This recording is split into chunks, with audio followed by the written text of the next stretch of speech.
What's up, guys? Welcome back to Killer Cattle Co. So we had our first calf born of the year.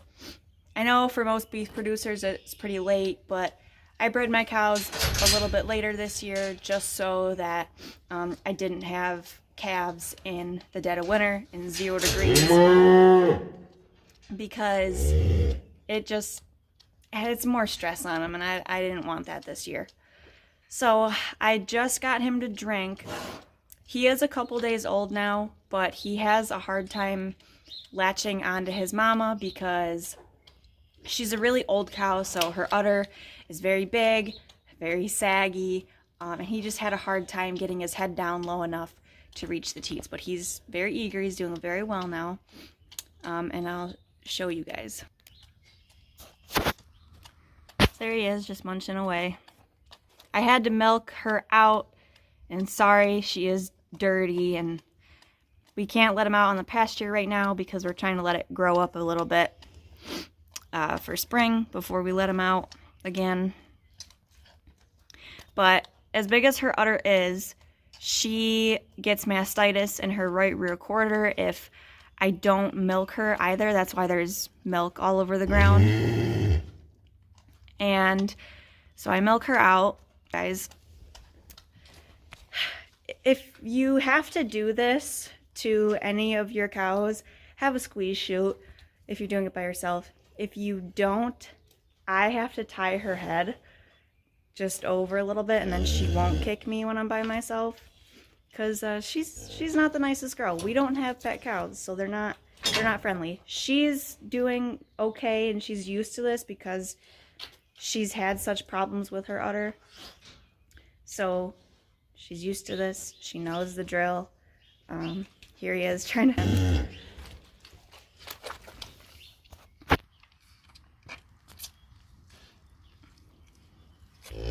Can you find it?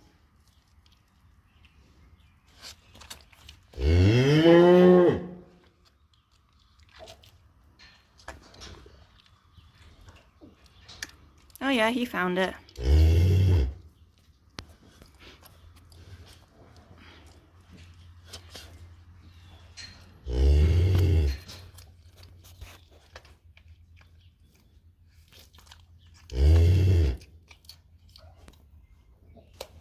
He's not the smartest guy, but he's getting the hang of it. So yeah, so she gets mastitis in her right rear quarter. And oh, why do you keep her around? We keep her around just for the sake of, she was my husband and I's first beef cow. So I used to raise dairy steers when I was a kid. And she was our husband and I's first purchase together. And we can't part with her. So even if we decide not to let her have a calf next year because it's kind of a pain in the butt, as you can see, she's just gonna stay around then, because like I said, she was our first. We built the herd off of her. She's got a lot of daughters that I breed, and a lot of sons that ended up being finishers. So she's a good cow. She's just old, and she's got a saggy udder, but yeah. So the reason why I am doing this, like people would say, oh, we'll let the calf figure it out on its own.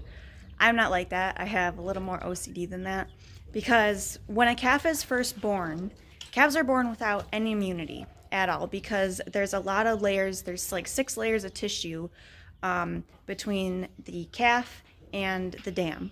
So it doesn't get any immunity from its mom like how people do, because there's only 3 layers.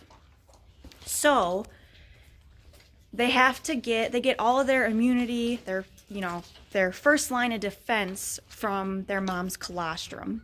So they have to drink within like 6, and you can kind of stretch it to 12 hours after birth. They have to have their colostrum in within that time frame, because they have to get their IgGs, which is immunoglobulins. I can never say that right, so I just say IgGs. That's a short version.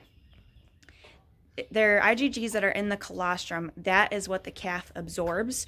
And there's like little holes or pockets that are open in a calf's intestines, and the IgG molecules are very big. and they have to fit through those holes. So as time goes on, if the calf is past 6 to 12 hours of not having her mother's colostrum yet, those holes begin to shrink and the IgG molecules won't be able to fit through, and eventually those holes close. And the IgGs, that is what helps support the calf's immunity first off, within those first, hardest, 24 hours after birth, that the calf comes in contact with, tons of bacteria. They're not safe in their mom's womb anymore. So that's why it's so important to get the colostrum in, and that's why I am so apt to making sure that I see the calf drink within the first 6 to 12 hours. If not, then I will tube them. If they don't have any eagerness to drink, if they just don't have the hang of it yet, I will tube them colostrum. An old cow like her, I can milk her out and put her colostrum in a tuber and tube him. That's actually what I did with him the first day he was born, because he didn't, like I said, he didn't drink at all for the first 12 hours. So now he's suckling himself. So that's awesome. That's a big improvement. And a lot of cows, obviously a lot of beef calves and a lot of cows do fine. I never have any problems with the rest of my cows. So that's my first go-to. If you have a heifer that's never done it before and you have a calf that's not drinking, that doesn't happen a lot, then you'll probably have to buy colostrum, because good luck getting her milked out if you don't have a squeeze chute. The only reason I just don't go and buy colostrum replacer in the first place is because it's very expensive when I can just get it, which is better when I can get it from the cow anyway. So I just wanted to tell you guys what was going on here right now. We have more calves to come, and hoping I don't have any problems at all with the rest of the calves that are coming this year. And I also have a surprise. Our last video that I put up, we had a trailer that does not fit enough cows. So we ended up making a spontaneous decision yesterday, and we took a road trip last night and drove 3 hours to go pick up a new trailer. So I'll show you guys that in a minute. Okay, so she is unlocked, eating some grain. She's happy. Calf is happy. That's good. Hopefully I won't have to milk her out tomorrow, because hopefully she's done bagging up so much. That's usually how it goes.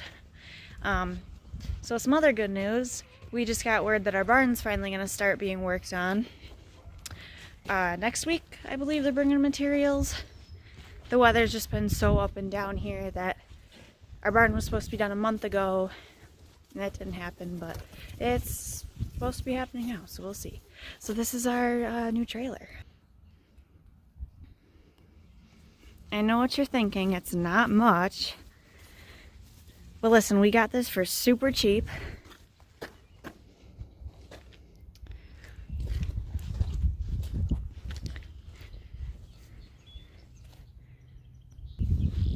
So yeah, we got that for super cheap. It came on Facebook Marketplace last night, and I saw it. I sent it to my husband.